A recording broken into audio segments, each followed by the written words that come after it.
medical topics and supports patients, wellness entrepreneurs, and other related professionals through collaboration and cross-promotion. As an entrepreneur who lives with a chronic condition, I love networking with professionals of like mind who are looking to expand their reach. Well, this episode focuses on how cancer patients can survive and thrive after treatment. My guest today is Mark Kelly, author, sports historian, and survivor of Rhabdomyosarcoma. It's Rhabdomyosarcoma. Rhabdomyosarcoma since the age of 16. It's a rare type of cancer. And Mark has released a new book called My Scars Tell a Story.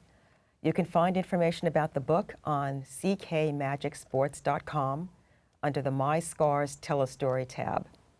You can also find the link on the Lisa F. Harris blog. And so let's get started. So Mark, you've really got a fascinating, very inspiring story. I know that you developed cancer at the age of 16. Why don't you tell us a little bit about your story? Yeah, I was diagnosed on December 12th, 1990. I was a junior in high school. And like any other kid, I had aspirations and dreams. I was a very good athlete, two-sport athlete in basketball and baseball. And that was what I kind of hoped to do. And I knew that's kind of where all my talents were. And that was also a lot of my identity, things that I knew I did very well. So when I was diagnosed, it was a total shock. Not just the word cancer, but nowhere in my, I ate very healthy. I had asthma when I was younger, so I thought that was the hardest thing that I would deal with. My mother was like a really, I don't want to say crazy, but she was like one of the first people to really focus in on health. I didn't have any like sugar cereals or anything like that, so vitamins, tissue salts, all those things. So you figure if anybody was not going to suffer from something like cancer, it would be me.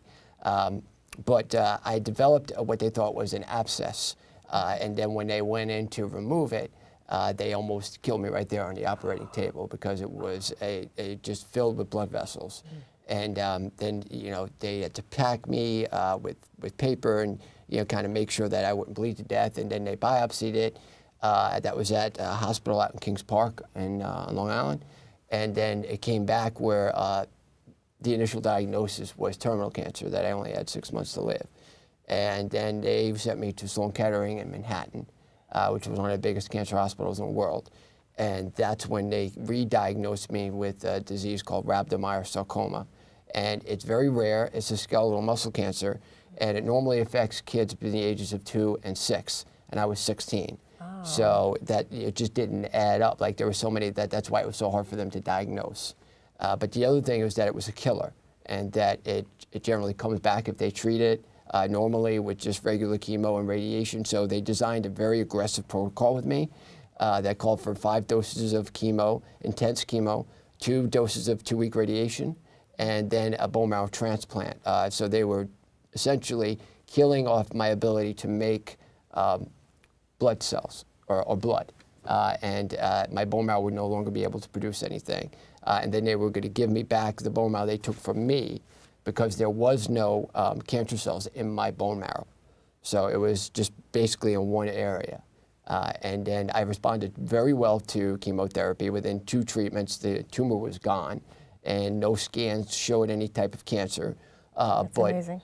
If they wanted, you know, I remember I had wanted to stop treatment then, you know, and my doctor says, you know, do that, it's like putting a gun to your head because this will come back unless you go through with the rest of the protocol. You're not gonna make it. But the rest of the protocol was very. It was very, I would say a lot of it was experimental, but it was very aggressive. And then in transplant, I had so many issues, so many times I should have died. Because of the radiation, my bladder exploded to like about a week after transplant. And essentially all transplant is they take basically like a turkey baster, and I had a port called Broviac in me, and they kind of flush it through. And then they thought it was the shock of that was causing my bladder to bleed. But then when they went and did surgery, they saw that I had a huge tear. And most doctors would have taken out my bladder. There was a doctor called Dr. LaQuaglia, who's still around at Sloan Kettering. And he essentially saved a lot of my life and operated on me 11 times in a 3-week span because I kept hemorrhaging. And I was losing blood faster than I could restore it. I was having 1 to 2 blood transfusions a day, 1 to 2 platelet transfusions a day. I was also dealing with the fact that when you have chemo, you have sores all up and down your throat. I couldn't swallow. I had a collapsed lung. My Broviac became infected, and they had to operate on me when I was awake to take it out. It was so many disastrous scenarios that somehow I survived. God kept me alive. Yeah, and that's a tremendous amount to go through for a child, especially for a child. Do you have any idea what causes this rare type of cancer? I mean, it seems like your mom did everything right, you know, to keep you healthy, and then all of a sudden. Well, I think within the area I lived in, St. James, there was a couple people that came down with the same disease. And so it was very rare that that would happen. I'm convinced it was environmental. You never know why these things happen. Nowadays, they have a lot more ways to find out if there are certain genes that you have in your body that can cause certain things. But, you know, that's kind of what I deal with now is, you know, how can I use the things that I've been through? Because I had the, you know, the ability to work taken away from me because of the side effects. And that's essentially what, you know, I made this about in my book and with other things that I'm doing now. Okay. Well, you have a website called CK Magic Sports. Why did you start that website? Well, sports was always my passion. After I could no longer be an athlete, I was able to get a job at ESPN, and I was a researcher for them for 10 years. I went to Emmy Awards with my work on SportsCenter, on Baseball Tonight, on ESPN News, and you know, and that was essentially like I was a researcher for them. I started off in college basketball, and I did Major League Baseball. I did a morning show called Cold Pizza, which I was involved in. I ran a lot of segments, you know, wrote a lot of things, and that was a strength of mine. But I started developing side effects. I always had stomach issues from the radiation, which started off as irritable bowel syndrome, and then it went into, developed into Crohn's disease. And I would get bowel blockages, and I wouldn't be able to eat, and I would throw up, and and I didn't know what it was. And then they finally diagnosed me with that. But that was, again, about maybe 10 to 12 years after I finished treatment. So this is like 2001, 2002. And then I had lymph nodes taken from me when I first started treatment out of my groin because they thought they were cancerous, which they weren't. They were just enlarged. And eventually that caused a condition called lymphedema, which generally happens in a lot of women that have breast cancer. They get it in their arms. And your lymphatic system basically drains, and it gets rid of a lot of toxins in your body. When your lymph nodes aren't working properly, you can swell, and it's not like normal leg swelling. It deals with proteins in your body. So you can't get rid of it through water pills, or you have to wear stockings, you have to wear wraps, and you have to push your fluid toward working lymph nodes. So that started. My right leg was like 3-4 times the size of my left leg because I didn't know what was wrong. And that, you know, each condition separately is hard enough to deal with, but to combine both of them, and then that caused me to have to retire from ESPN in 2008. And then I got put on long-term disability, and then I got put on regular disability.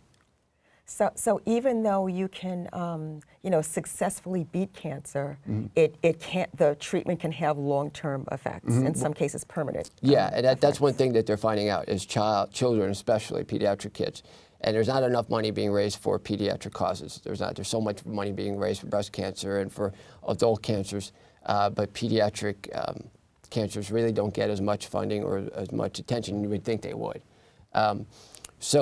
With that, they have it's called late effects, and they're finding out now that chemotherapy and radiation have a lot of these later effects on kids in life, and it definitely is the case with me. And there's so many other people too that are affected. You know, you beat cancer, and there's a pride in that, of course, and then you feel, you know, this is the hardest life it's going to get. This is a lesson where I'm able to take and use my experiences and then use that in life. But if you can't work and you can't provide a living for yourself, what are you going to do?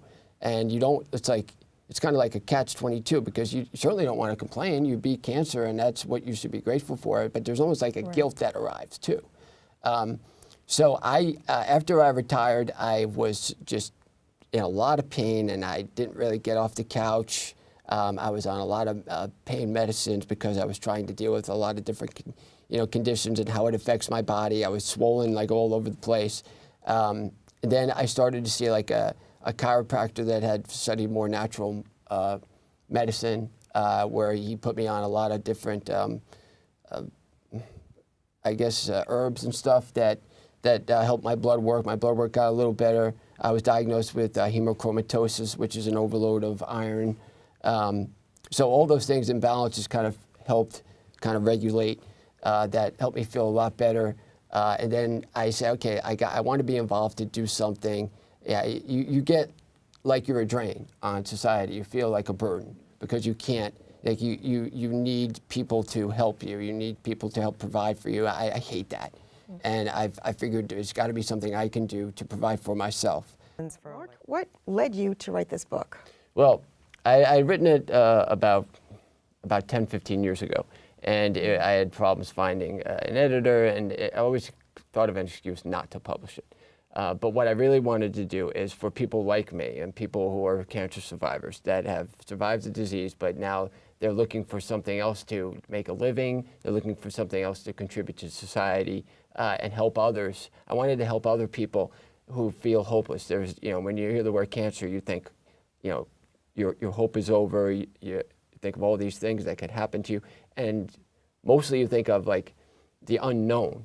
I think that's what always kind of scares people is with a lot of things in life you can understand what the meaning is. With cancer you don't know, and I certainly had no idea what I was in for. If I did, perhaps I would have said, you know what, I can't go through with this.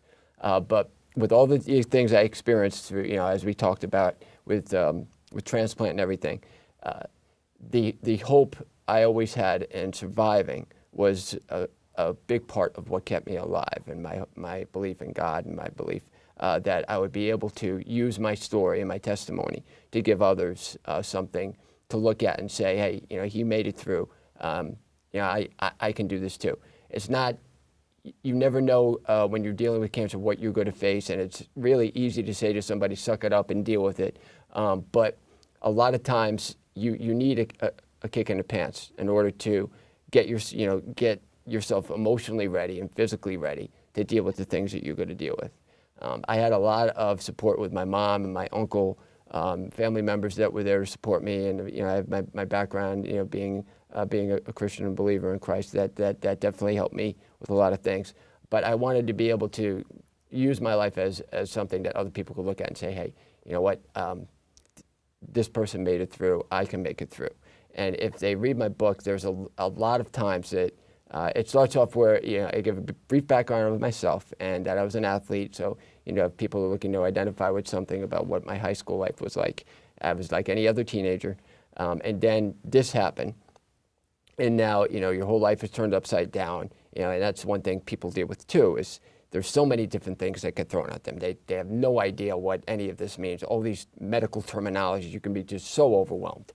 And that's part of, hey, you know what, you're not alone. Don't be afraid of that. There's a way, just kind of take a deep breath and kind of take everything. And as you go along, you'll be able to fight what is coming. I think all of us, people ask me, how did you deal with it? Or must have taken a lot of strength. I'm not a hero. I'm not special. If I knew, I probably wouldn't have been able to do it. But when you are faced with circumstances and you have no choice and you have to stand up and fight, you do. And that's what I did. And I think other people, when they're faced with, this could kill me or I'm going to die, the survival instinct kind of takes over.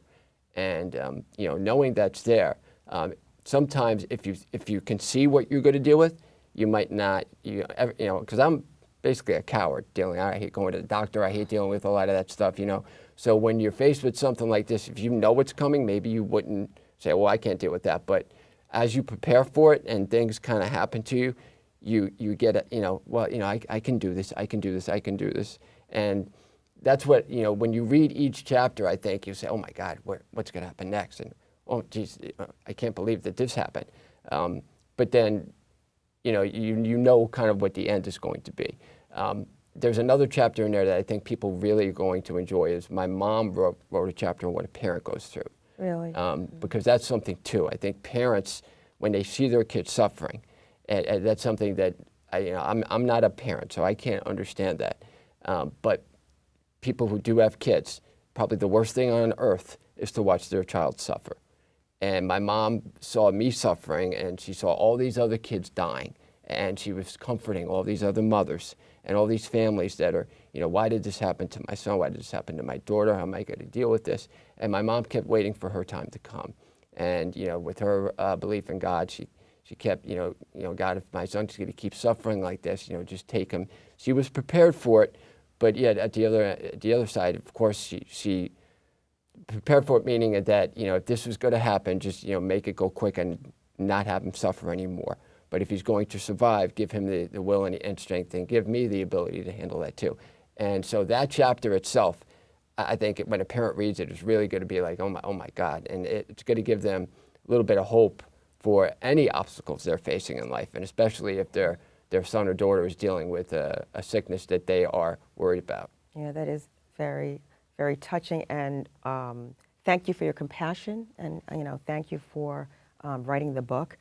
I would have never known that you were a coward. I mean, you are absolutely a hero to me, and you've got 9 lives, I'm telling you. You're very strong and you're very resilient. Well, so. Thank you. And I think in moving forward, we talked about that before. Okay. I have a blog that I do twice a week on Mondays and Thursdays, trying to connect with. There's so many groups out there now. If you go on Facebook, and like we talked about, I'm not a social media person at all, so this is all kind of new to me. I try to connect with them as much as I can of what they can identify with. And Living as a Cancer Survivor is the name of my blog, and it's on my website. And it basically deals with, okay, you're going to deal with depression. You're going to deal with feeling days that you just don't want to get up in the morning. You're going to deal with, how important it is to keep a positive frame of mind. How you need to look for better ways to eat, ways to heal the damage that's been done, especially to your kidneys and your liver. There isn't anything that I haven't been through, and it's basically me just talking about it and giving my understanding of what my experience was, and kind of what to look out for, and reassuring people too. It's that, you know what, you're not alone in this. Because there's a lot of people that feel, when you go on some of these groups, these cancer survivor groups, or even on, people that are just been diagnosed, what am I going to do? What is this like? I got to go for treatment. And a lot of times they just need someone to say, hey, you know what, I understand. I feel so bad. I'm here for you. If you need someone to just cry, rant, scream, whatever, do it. There is no right reaction. I don't want, and I think, too, people think, oh, I have to handle it a certain way. You don't. Everybody's different. Also having, faith and a belief in God. Do you mind if I ask what or who was your inspiration, to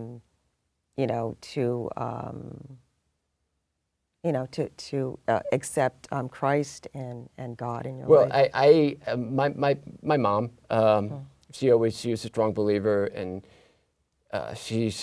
her faith has always been inspiring to me. Through that, rest of my family became saved. I became saved at 12 years old. I went to a Christian school. I went to a Christian college. So it's always been part of my life, okay? But, I don't want to just say, okay, well, for those only who believe in God, because there's a lot of people that don't. And, for them, they have to find the thing that motivates them and that they find their identity in. And if it's not God, it's got to be, whether it's a family member or a goal in life or something to put that in. For me, that's what I know it is. But you got to be careful. Today's society, not everybody shares that point of view. So I don't want to come across as, well, this can only work for these types of people. There's a lot of things, and even if they don't believe now, you never know how the experience might. God can use so many things that you think are horrible things that can turn around, and in the end you say, well, geez, if that didn't happen, then this would have never happened, and it wouldn't have led to me really being able to discover myself in a whole different way, and discover my strengths and my weaknesses, and the fact that you know, I have all these things to give and I have all these abilities that I didn't know I have through this. One thing I really wanted to do now is when I talk about people that are survivors that cannot work anymore, this was a way to kickstart that. I'm good at public speaking. I love public speaking. I love being able to connect with an audience, being able to identify with them and read them and be able to, you know, share my story with them, but also let them know different aspects of my treatment and of things that are going on today, how they can relate to me. That's one thing that I hope to really hope takes off from this. Now, you know, how that's going to happen, I hope it's a lot easier than, you know, because it can be a very competitive environment. But a lot of people say, hey, you have the story to do it. But, you know, you get to a point where, okay, yeah, my story's, you know, I'm glad you like my story, but I need to be also provide for myself, and I don't want to be a victim anymore. I don't want to be someone who takes anymore. I want to be able to give not only, you know, to people in need, but also to, you know, have a family or to have, you know, in a relationship. You want to make sure you can bring something to the table, and this is one way I know I definitely can give back. And as a talent I have, it's like I have a talent in sports. I would still be open to doing anything in sports, but we're all limited with our time and with our, you know, some days we get up and we just can't do certain things. So the consistency of it makes us have to rely on not being able to work for anyone, because that can be really hard to understand. So we need to kind of be our own boss. And being a public speaker is something that I would love to do, and I love to do it now.